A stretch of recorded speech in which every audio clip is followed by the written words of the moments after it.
Hello friends. Today in chapter 1, let us begin our exercise 1.2.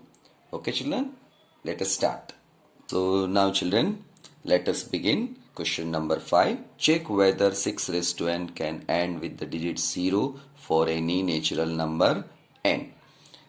Let us take next step. If any number ends with 0, then that number must be divisible by 2 and 5. Okay, so let us take one example. Now let us take number 10 children. So 10, 2 into 5 prime factors, 20, 10 into 2, 250, 25 into 10. So children, everywhere in each number and with 0, each number ends with 0. At that time you can see that 10 is common everywhere. Meaning is what? This 10 here must have this 10 2 prime factors 2 and 5. Then only a number is ending with 0. That is the meaning. So here we have written no.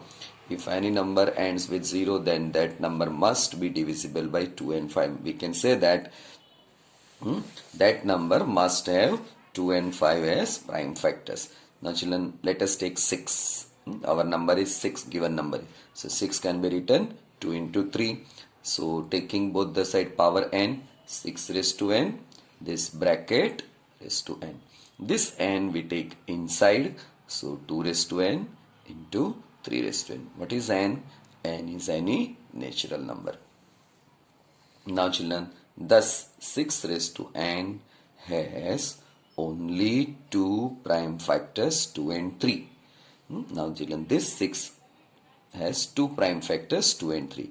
It doesn't include 5. 5 must be there children, then only it ends with 0. Hence 6 raised to n cannot end with digit 0. Okay children. Now children, here to 6 raised to n, here I have done some rough work. In that you can see that. So here 6 raised to 1. Now this 6 raised to 1 is equal to 6 given. No, 6 raised to n is given. So 6 raised to 1 is 6. 6 raised to square is 36. 6 raised to 3, 216. So this ending number, is it 0? That was our question. That is our question. So answer is no. Just now we have proved it. Okay children.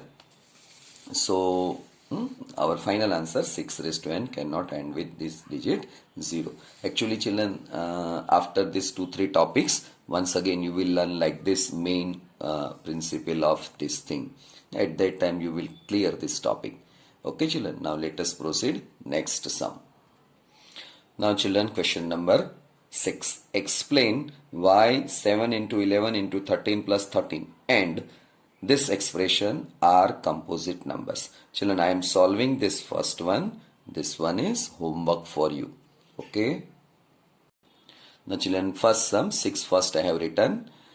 Children, in this, from this and from this, you can observe that 13 is common. So 13 written here. Now in bracket left part is 7, 11 and for this 13 written 1 plus sign 1. 13 written out, so left is 1. This multiplication is 77 plus 1. 77 plus 1 is 78. So 13 into 6.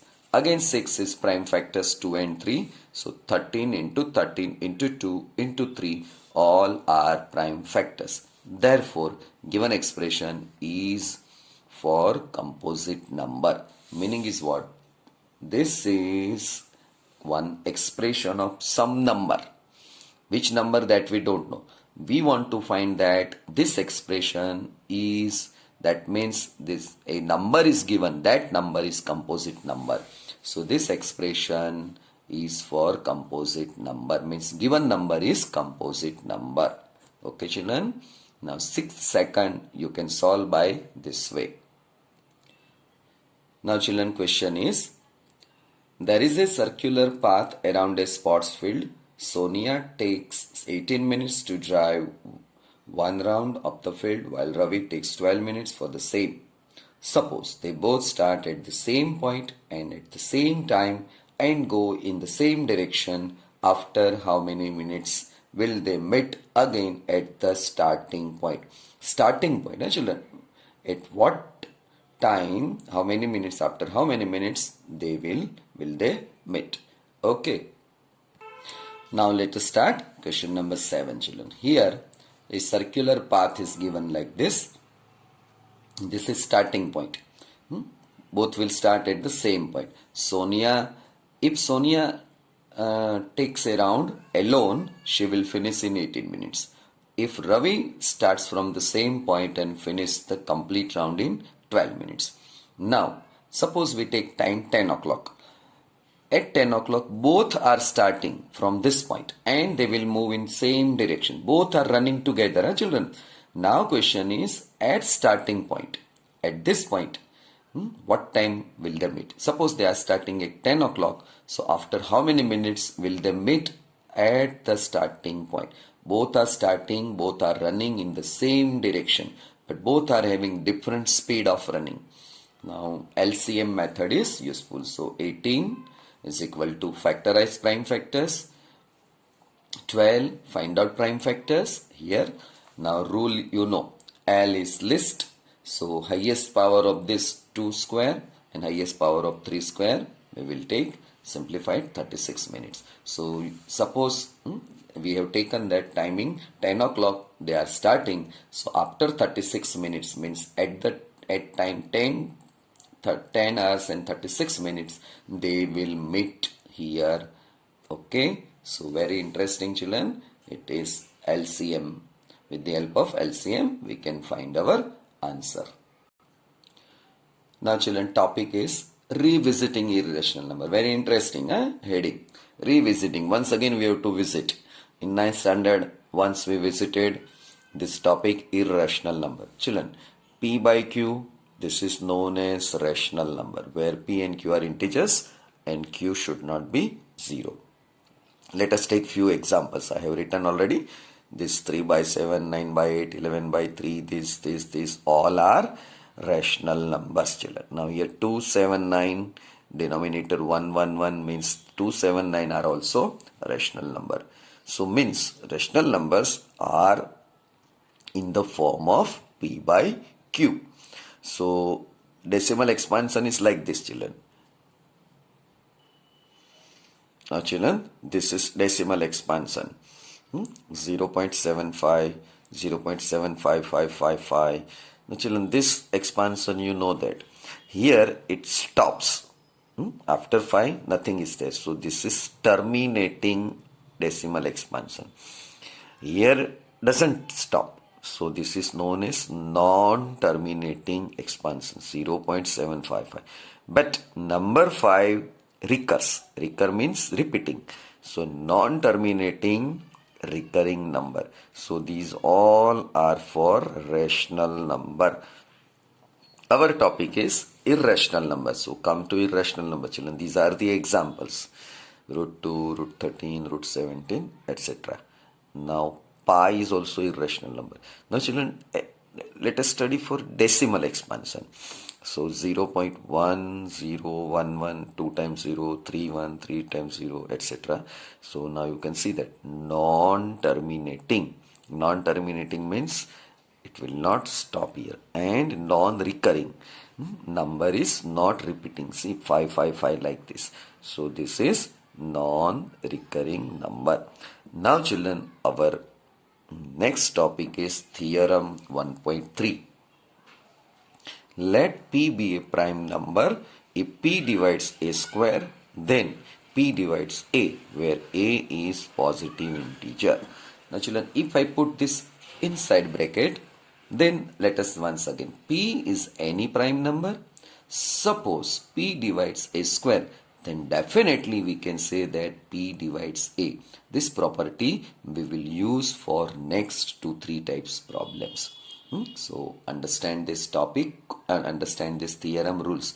If P divides A square, P definitely divides A. Now children, let us take theorem 1.4. Prove that root 2 is irrational. Now children, this you have to prepare thoroughly. It is little bit lengthy and but very interesting. Proof. Suppose root 2 is rational.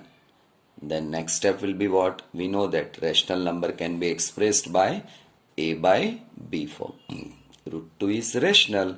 So we can write root 2 in this form, a upon b, where a and b are co-prime. Co-prime means what? Co-prime means no common factor. Children, let us take one example of that co-prime. Suppose I take two numbers like this, 8 by 6.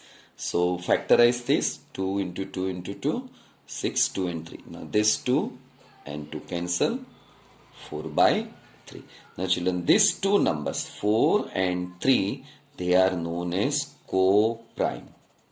Meaning is they don't have any common factor.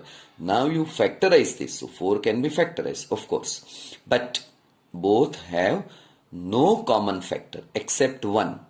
Okay. So these two numbers are known as co-prime. These are not co-prime, but these are co-prime. Take another example. 8 by 9.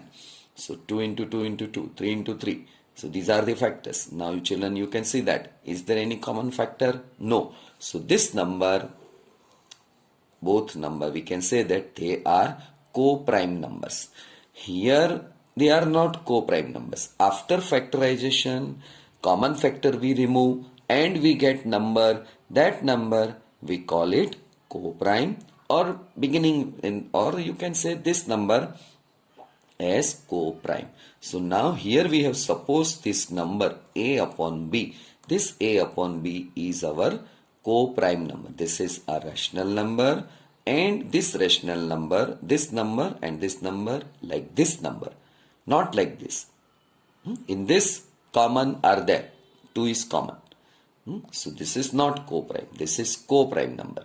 So our supposed number is like this. So we have supposed that there's root 2, this number can be expressed by this a upon b.